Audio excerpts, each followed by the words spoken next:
하나님 말씀은 구약성경 사사기 2장 16절 17절 말씀입니다. 우리 같이 한 목소리로 함께 읽겠습니다. 여호와께서 사사들을 세우나 노략자의 손에서 그들을 구원하게 하셨으나 그들이 그 선지자들에게도 순종하지 아니하고 오히려 다른 신들을 따라가 음행하며 그들에게 절하고 여호와의 명령을 순종하던 그들의 조상들이 행하던 길에서 속히 치우쳐 떠나서 그와 같이 행하지 아니하였더라. 아멘. 지금 바로 앞에 15절에서 그들의 괴로움이 심하였더라. 이제 여호와를 떠난 삶이 괴로움이라고 한마디로 이야기할 수 있겠습니다. 그 괴로움이 그러니까 점점 더하여지는 괴로움, 그것이 하나님 백성들이 하나님을 떠났을 때 겪게 되는 삶의 정체입니다. 우리들이 하나님 없이 잘 살 수 있을 것이라는 것, 하나님 없이 우리가 즐거움과 행복을 누릴 수 있으리라는 것, 그것은 마치 내가 하나님의 백성이 아닐 수 있다고 생각하는 것과 마찬가지입니다. 그게 그렇게 되는 게 아닙니다. 그것은 이미 수천 년 수만 년의 역사 속에서 하나님의 백성들의 삶은 너무나 정확하게 하나님의 말씀 안에 거하였을 때와 하나님을 떠났을 때, 벗어났을 때의 그 삶에 대해서 생생하게 증거하고 있는 것입니다. 지금 이렇게 점점 더 괴로움이 심하여지는 이스라엘 백성들, 그것은 그들 스스로 여호와의 길에서 벗어났기 때문입니다. 스스로 자초한 것이지요. 그렇게 고통 중에 있는 백성들을 또 하나님께서는 구원하십니다. 점점 고통이 심하여지는 이스라엘 백성들을 구원하시기 위하여 사사들을 세웠다, 이렇게 이야기를 합니다. 이 사사라고 하는 것은 심판자라기보다는 하나님의 공의를 나타내어 그 백성을 구하기 위하여 세우신 사람이 사사입니다. 그래서 사사들이 이스라엘 백성들을 통치하였기 때문에 물론 이런 심판자, 심판관의 역할을 하기도 합니다. 하지만 사사가 가지고 있는 가장 첫 번째 의미는 구원자입니다. 구원자라고 하는 의미가 가장 강합니다. 이 구원자의 역할을 하기 위해서 하나님께 세움받은 사사, 이 사사들을 통해서 하나님께서는 이렇게 날로 고통이 더하여지는 이스라엘 백성들을 구원하시기 위한 구원의 손길을 내미십니다. 이때 하나님이 구원하실 때 순종이 요구됩니다. 그러니까 순종의 대가로 구원이 주어지는 것이 아니라 이미 먼저 주어진 그 구원을 받아들이는 방식이 순종인 거죠. 우리가 이 행위의 결과로서 구원이 주어지는 것이 아니라 먼저 구원이 우리에게 주어지고 그것을 순종함으로 받아들이는 것이다 라고 하는 것을 잊지 말아야 합니다. 그러니까 우리가 하나님으로부터 어떠한 종류의 구원을 받았을 때에 그것은 우리에게 어떤 원인이 있는 것이 아니라 전적으로 하나님께만 원인이 있습니다. 그런데 본문은 오히려 그들은 순종하지 않았다, 이렇게 얘기합니다. 사사들에게도 순종하지 아니하고. 그러면 날마다 고통이 더 심해지는 상황에 있었던 이스라엘 백성들을 구원하시려고 하나님께서 사사들을 세우셨는데, 그러면 사사들에게 순종해서 그 구원으로 나오는 것이 정상입니다. 왜요? 괴로우니까요. 괴로움에서 벗어나는 게 정상이죠. 그런데 순종하지 않고 오히려 다른 신들을 따라가 음행하며 그들에게 절을 했다, 이렇게 얘기를 합니다. 여호와께서 내미는 그 구원의 손길에 즉각적으로 반응하지 않는 정도가 아니라 오히려 정반대 방향으로 치닫는다는 겁니다. 이것이 죄의 속성입니다. 그러니까 죄는 실체는 아닙니다. 실체는 아닌데 마치 실체처럼 그렇게 작용하는 이유는 사람 안에서 사람의 인격성을 이용하기 때문입니다. 그래서 나 자신이 죄와 동일시됩니다. 그리고 나 자신이 죄인 것처럼 이게 혼동됩니다. 그래서 우리가 경험할 때 죄를 죽여야 한다, 이렇게 이야기를 하는 겁니다. 그러니까 죄가 있어서 죽인다는 것이 아니죠. 그러니까 뭐예요? 내 인격성 안에, 그러니까 죄에 오염되어 버린 내 인격성을 사실은 개선하는 것이고 바꾸는 걸 말하는 거죠.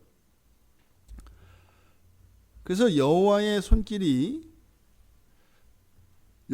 구원의 손길이 다가오면 그 고통을 당하고 있는 이스라엘 백성들의 입장에서는 환호해야 되는 거죠. 환호하고 나와서 할렐루야 하고 이렇게 따라서 그 구원의 길로 들어서야 되는 거죠. 그런데 죄는 본능적으로 살 길을 찾게 되어 있습니다. 그 구원의 길로 나서면 죄는 죽습니다. 그러니까 양자택일이죠.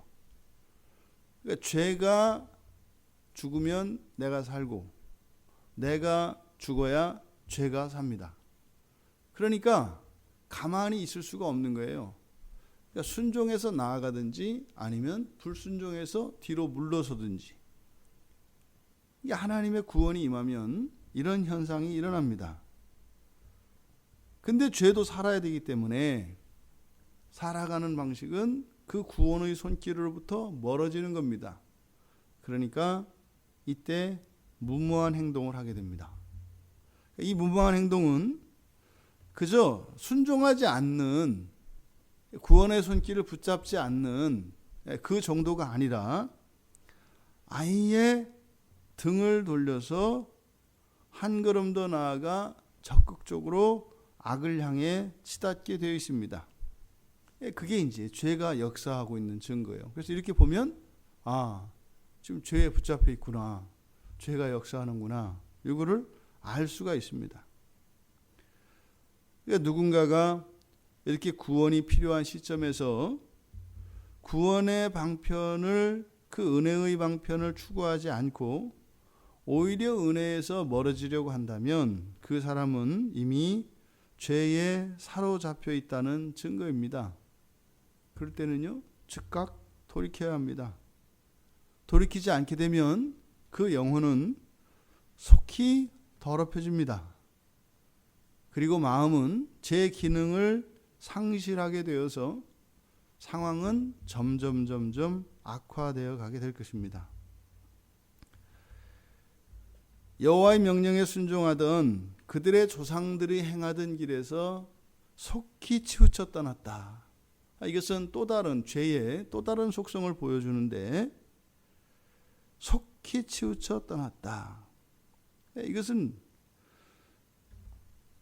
정작 하나님의 구원의 길로부터, 은혜의 손길로부터 벗어나고 있는 자기 자신에 대해서 인식하지 못합니다.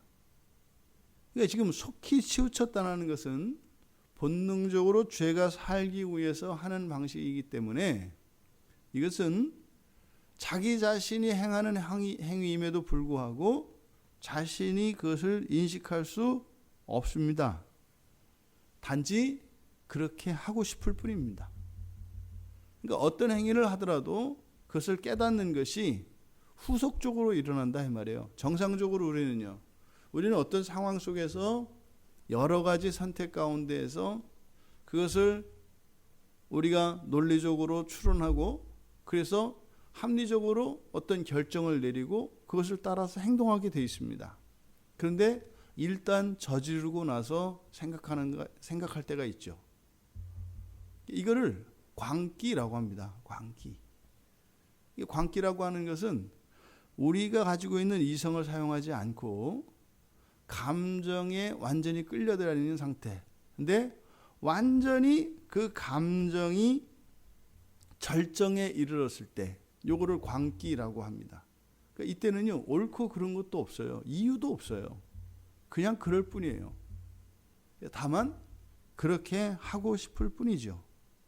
그래서 이것은 절대적으로 이성이 작동하지 못하도록 감정이 그 사람의 전인격을 확 잡아버린 상태. 이게 이제 광기의 상태입니다. 일단 그 광기로 속히 치우쳐 떠나게 되면 잠시 뒤에는 깨달을 수 있어요. 그때는 순간적으로 왜 우리도 이렇게 무조건 반사 있지 않습니까? 그죠? 이렇게 뭐 물체가 눈앞에 딱 지나가면 그냥 눈이 깜빡 이렇게 눈동자를 지켜 눈을 깜빡거리는 것처럼 그러니까 이 죄도 우리의 인격성 안에 내재하고 있기 때문에 하나님의 은혜가 이렇게 미칠 때면은 순식간으로 확 돌이키는 거예요. 근데 그게 사실 내 안에 죄가 역사하는 거죠. 나는 그걸 모른다고요. 근데 이제 조금 더 한 박자 뒤에 물러서게 되면은 내가 왜 그랬지? 이건 아니지. 이걸 깨닫는다 이 말이에요. 그러면 돌이키면 되지 않습니까? 그런데 이 광기가 역사하게 되면 후속적으로 돌아오지 못하게 하는 일이 일어나는데 그게 뭐냐면 양심의 가책을 이용합니다. 그래서 자기 연민에 빠지게 만들어요. 그러니까 광기로 자기도 의식하지 못하는 상태에서 오히려 은혜에서 등을 돌리고 멀어지고 나면 무의식 속에서 그렇게 하고 난 뒤에 자신이 은혜의 손길을 저버렸다는 것을 깨닫는 순간 양심의 가책을 이용해서 자기 연민에 빠지게 만들어요. 그러면 내가 하나님의 구원의 손길을 마다하고 오히려 거부하고 그것을 적극적으로 불순종하여 악을 행했다라고 하는 이 문제를 잊어버리고 전혀 다른 문제로 인식하게 됩니다. 그는 뭐예요? 자기 자신의 문제로 자기 연민 속으로 빠져들어가 버리면 지금 이 상황이 나의 괴로움으로부터 시작이 돼서 그 괴로움 속에서 나를 구원하시기 위한 하나님의 구원의 행동 그리고 그것을 거부한 죄를 깨닫고 회개하고 나가면 되는데 이렇게 자기 연민으로 빠져버리게 되면은 이제는 문제가 전혀 다른 문제로 인식되게 돼 있어요.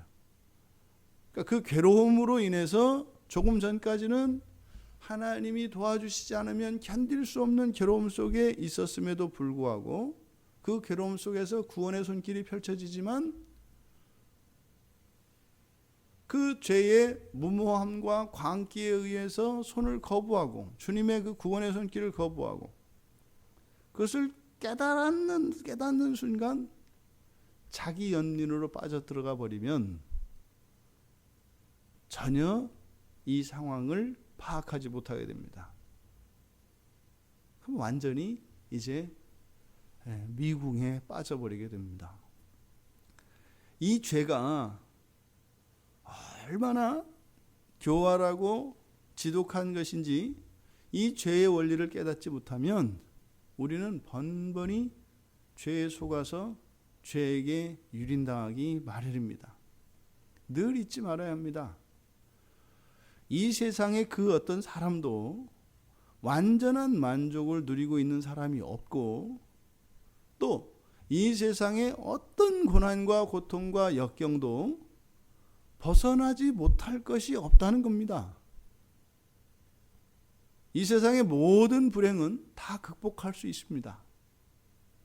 또 이 세상에 있는 모든 행복은 단 한순간에 물거품이 되어서 사라져버릴 수도 있습니다. 이것을 잊지 말아야 합니다. 이 세상의 정체는요, 허무예요. 이 세상의 정체성은요, 헛된 겁니다. 이것을 잊지 않고 우리가 지금 추구하고 있는 살아갈 그 영원한 하나님 나라를 향하여 여정 속에 있는 것이다 라고 하는 것을 잊지 않으면, 내가 추구해야 될 것은 지금 현재의 쾌불쾌, 행복 불행 이것이 아니라 그 영원한 나라를 향하여 나아가는 것이 가장 우선하다라고 하는 것을 잊지 않습니다. 그 영원한 나라를 향해서 가는 게 뭐예요? 하나님 말씀에 순종하는 것이고, 우리가 우리에게 주어진 신앙의 도리를 다하는 것이고, 우리의 일상을 지켜내는 겁니다. 그런데 신앙의 도리를 따라 일상을 지켜내는 그 일이 항상 만사형통하고 그렇게 수월하기만 한 것이 아닙니다. 오히려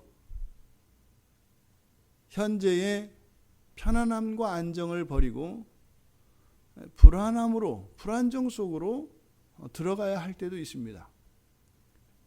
밤하늘에 그 항해자들이 북극성을 보고 방향을 잃지 않는 것처럼 이 세상의 정체는 허무하다는 것, 그리고 허무하지 않은 그 영원한 나라를 향해서 우리가 살아가는 것이 인생이라는 것, 이것을 잊지 않아야 그때그때의 우리의 감정을 이용하는 죄의 속임에서 벗어날 수가 있는 것입니다. 신앙의 도리를 다하는 것보다 더 우선하는 것 없습니다. 그것은 어떤 상황에도 우리가 잊지 말아야 되는 불문율입니다.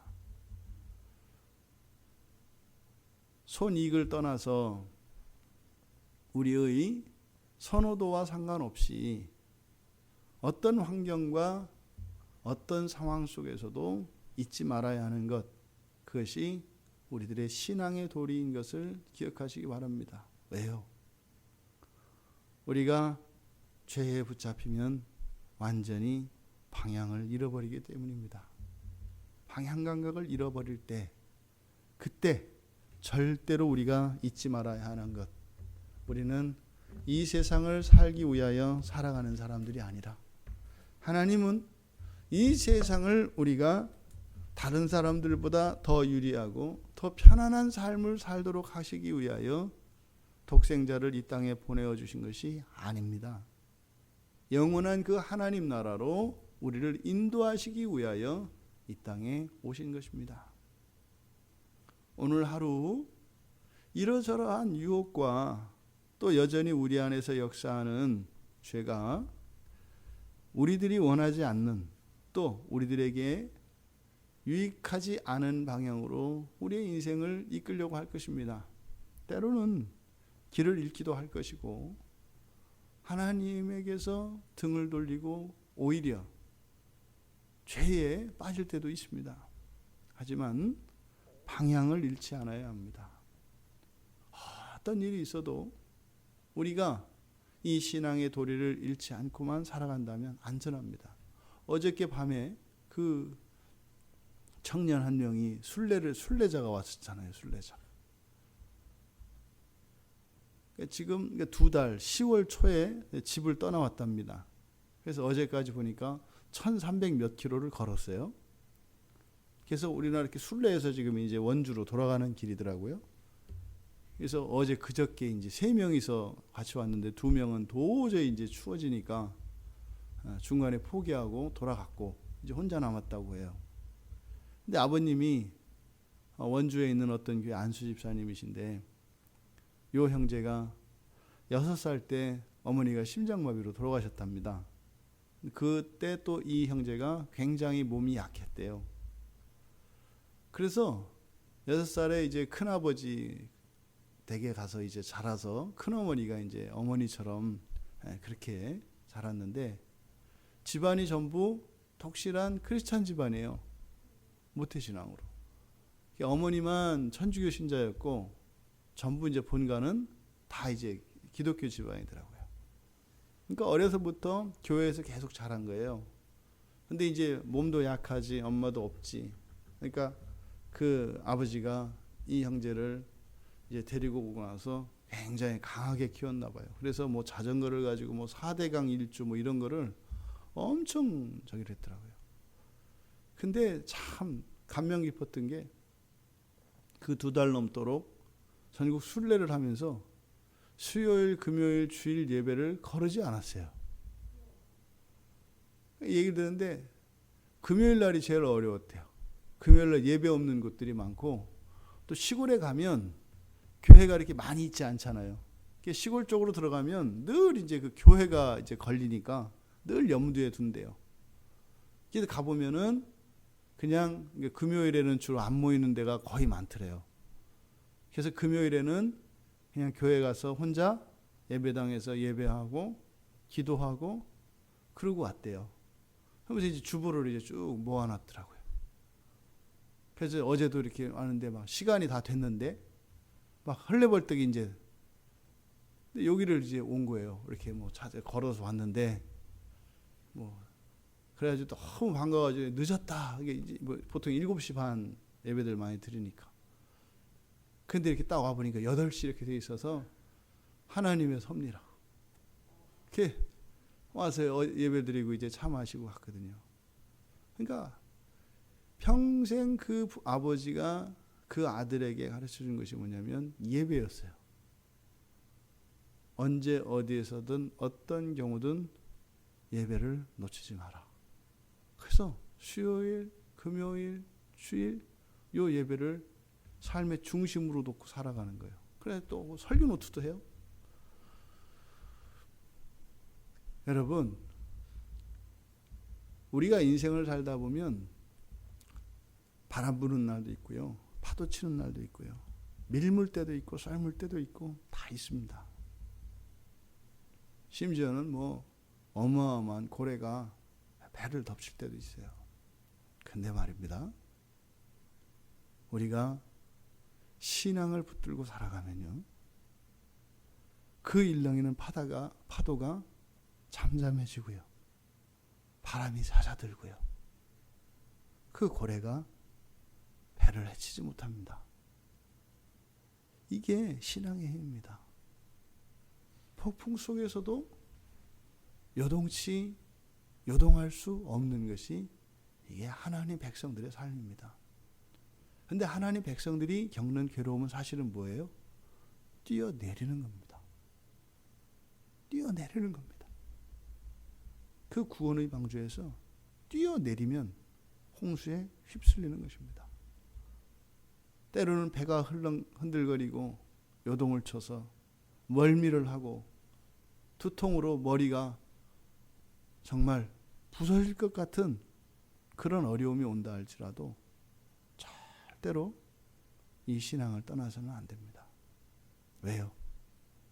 그래서 우리 안에서 하나님의 구원으로부터 우리를 떼어내고 죄가 살고자 죄가 부리는 책동이기 때문에 그렇습니다. 죄는 항상 구원에 대적하게 되어 있습니다. 지금 이스라엘 백성들이 하는 행동들, 이것은 죄로 말미암아 일어나는 역사입니다. 오늘 하루 우리의 삶 속에 하나님의 구원의 일들이 더욱 일어나기를 원합니다. 평생 동안 누리지 못했던 더 크고 더 놀라운, 더 세밀한 그런 구원의 은혜를 누리시는 오늘 하루가 되기를 주님의 이름으로 축원합니다. 살아계신 하나님,